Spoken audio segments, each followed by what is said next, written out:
السلام علیکم ناظرین، آج کے اپنی اس نئی ویڈیو میں ہم آپ کو پھر سے کہتے ہیں خوش آمدید۔ آج کی اس دلچسپ ویڈیو میں ہم آپ کو سیر کروانے جا رہے ہیں ایک ایسی سرزمین کی جسے جھوٹے خداؤں کا ملک کہا جاتا ہے، ایک ایسی سرزمین جو اسلامی تاریخ اور کئی عجائب سے بھرپور ہے، ایسا ملک جہاں کی خواتین حسن سے مالا مال ہے۔ جی ہاں، بات ہو رہی ہے قدیم تہذیب و ثقافت سے لبریز ملک مصر کی۔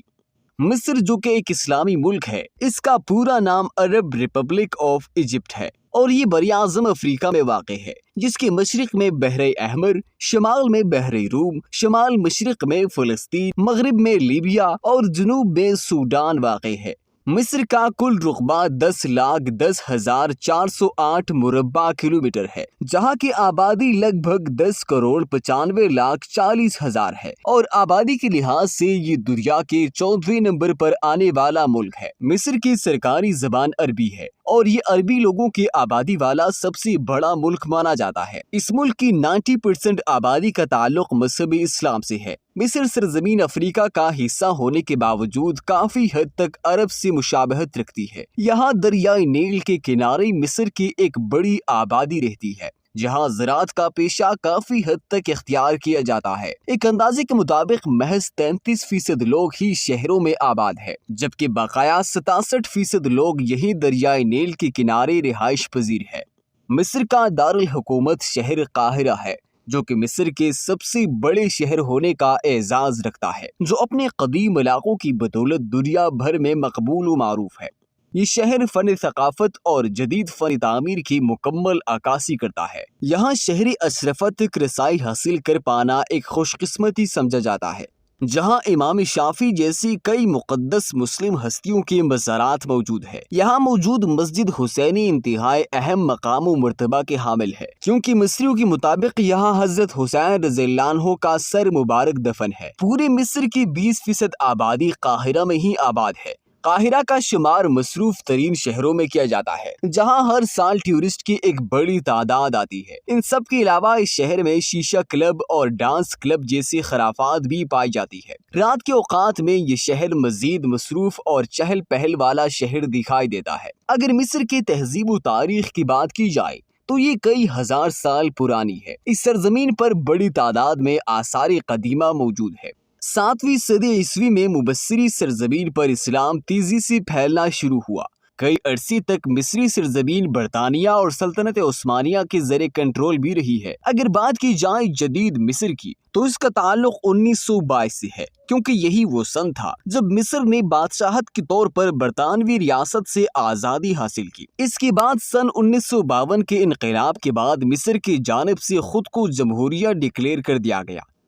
اب اس کے بعد سن 1958 میں مصر نے شام کے ساتھ اتحاد کر کے ایک متحدہ عرب جمہوریہ کی بنیاد رکھی، مگر یہ سن 1961 میں تحلیل ہو گیا۔ 20ویں صدی میں مصر کو کئی سماجی، سیاسی اور مذہبی کشمکش اور استحکام کا سامنا کرنا پڑا۔ اس دوران اسرائیل سے کئی تنازعات پر جھڑپیں بھی ہوئی، مگر بالآخر مصر نے سن 1978 میں ایک معاہدے پر دستخط کرتے ہوئے غزہ کی پٹی سے مکمل دستبرداری کا اعلان کر دیا اور اسرائیل کو بالآخر تسلیم کر لیا۔ مصر کی کرنسی ایجپشین پاؤنڈز کے طور پر جانی جاتی ہے۔ مصر کا قومی پرندہ شاہین، جس کی تصویر اس ملک کے جھنڈے پر بھی دیکھنے کو ملتی ہے۔ کنول کا پھول یہاں کا قومی پھول اور انجیر کا درخت قومی درخت ہے۔ مصری سوشل میڈیا کا کنٹرول مکمل طور پر وہاں کی گورنمنٹ کے اختیار میں ہے، یعنی حکومتی اجازت کے بغیر کسی قسم کی کوئی سرگرمی سر انجام نہیں دی جاتی۔ مصری لوگ سفید رنگ والے ہوتے ہیں اور حسن و جمال سے مالا مال ہوتے ہیں۔ یہاں کی خواتین حسن و جمال میں اپنی مثال آپ ہے۔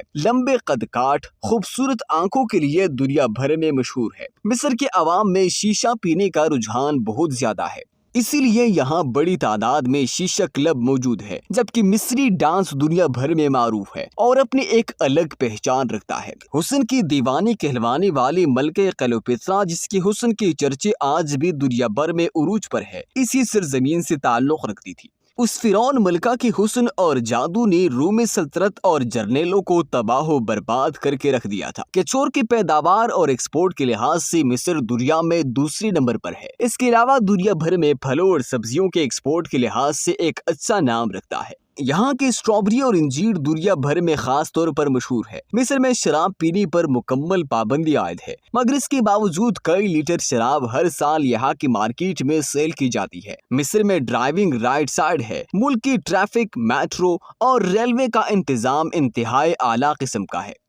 قدیم مصری لوگ ناک کے ذریعے کسی دوسرے شخص کے دماغ کو پڑھنے اور جاننے کا ہنر بھی رکھتے ہیں۔ اہرام مصر دنیا بھر میں بہت بڑی شہرت رکھتی ہے۔ یہاں کا خوف زدہ اہرام دنیا کا پہلا عجوبہ ہونے کا اعزاز رکھتا ہے۔ یہاں کے قدیم فرعون خدا کے دعوے دار تھے۔ لوگ ان کی پیروی بھی کرتے تھے اور انہیں سجدہ بھی کرتے تھے۔ ان کے ہاں مرنے کے بعد لوگوں کو بہت اہمیت دی جاتی تھی۔ ان کے مطابق مرنے کے بعد بھی انسان سب کچھ جانتا اور محسوس کرتا ہے، اسی لیے انہیں میمیز کی صورت میں بڑی احتیاط سے رکھا جاتا تھا۔ آپ کو جان کر حیرانی ہوگی کہ فرعون بادشاہوں کے ساتھ ان کے خدمتگاروں کو بھی ساتھ ہی دفن کر دیا جاتا تھا، جبکہ خدمتگار اس بات پر فخر محسوس کرتے تھے۔ پاکستان سے ایجپٹ کی ویزے کی بات کی جائے تو یہ بہت ہی آسانی سے لگ جاتا ہے، مگر پاکستانیوں کے لیے ای ویزا کی سہولیات فراہم نہیں کی گئی ہے۔ بہرحال مصر کو ترقی یافتہ، قدیم تہذیب سے بھرپور اور خوبصورت لوگوں کے سرزمین کہنا غلط نہ ہوگا۔ مصر میں صرف 2 ہی موسم پائے جاتے ہیں،